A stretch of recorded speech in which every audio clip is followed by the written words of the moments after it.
ചിന്ത positive negative എന്നൊക്കെ പറഞ്ഞൊക്കെ വെറുതെ അങ്ങനെയൊന്നും ഇല്ലാട്ടാ. 2 തരം തോട്ടേ ഉള്ളൂ, useful thought and useless thought. ഞാൻ സിമ്പിൾ ഉദാഹരണം പറയാം. വികാരങ്ങളിൽ അസൂയ മോശമാണോ നല്ലതാണോ? പറയൂ. മോശം വികാരമാണ് അല്ലേ? ആത്മാഭിമാനം നല്ല വികാരമാണ് അല്ലേ? ഞാൻ SLC പഠിച്ചുകൊണ്ടിരിക്കുമ്പോൾ നന്നായി പഠിച്ചെല്ലാം കഴിഞ്ഞ് പുസ്തകം എടുത്ത് മടക്കി വെച്ചപ്പോൾ എൻ്റെ ബാപ്പ വന്നിട്ട് പറഞ്ഞു കടയിൽ പോയിട്ട് ഒരു സാധനം രാത്രി എന്തോ വാങ്ങാൻ പറഞ്ഞു. ഞാൻ വേഗം കൊതുകിരിയാണെന്ന് തോന്നുന്നു വാങ്ങാൻ വേണ്ടി ഞാൻ പുറത്തേക്ക് ഇറങ്ങുമ്പോൾ തൊട്ടപ്പുറത്തെ വീട്ടിൽ എൻ്റെ കൂട്ടുകാരൻ ഇരുന്ന് പഠിക്കുന്ന ഒച്ച കേട്ടു. അസൂയ. വേഗം പോയി സാധനം വാങ്ങിച്ച് തിരിച്ചു വന്നു. ഞാൻ പഠിച്ചു കഴിഞ്ഞതാ. എന്നിട്ട് ഇവൻ്റെ പുസ്തകം എടുത്ത് തുറന്നപ്പോൾ എനിക്ക് അസൂയ വന്നു. ഞാൻ എന്ത് ചെയ്തു? നേരെ പോയിട്ട് അവൻ്റെ വീട്ടിൽ പോയി കല്ലെറിയുകയോ അല്ലെങ്കിൽ അവൻ്റെ കറണ്ട് ഓഫാക്കുകയോ അല്ല ചെയ്തത്. നേരെ വന്നിട്ട് പുസ്തകം എടുത്ത് വീണ്ടും ഞാൻ പഠിച്ചു.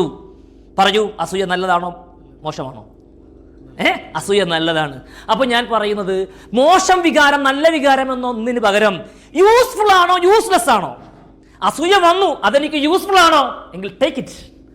അസൂയ വന്നിട്ട് ഞാൻ അവൻ്റെ വീട് പോയി നശിപ്പിക്കാൻ ആഗ്രഹിക്കാൻ അവൻ്റെ ശല്യപ്പെടുത്താൻ വന്നിടാ പുറത്തേക്ക് വന്ന് നമ്മൾ അവനെ ശല്യപ്പെടുത്താൻ ഉദ്ദേശിക്കുന്നുണ്ടെങ്കിൽ അത് മോശം സംഗതിയാണ്.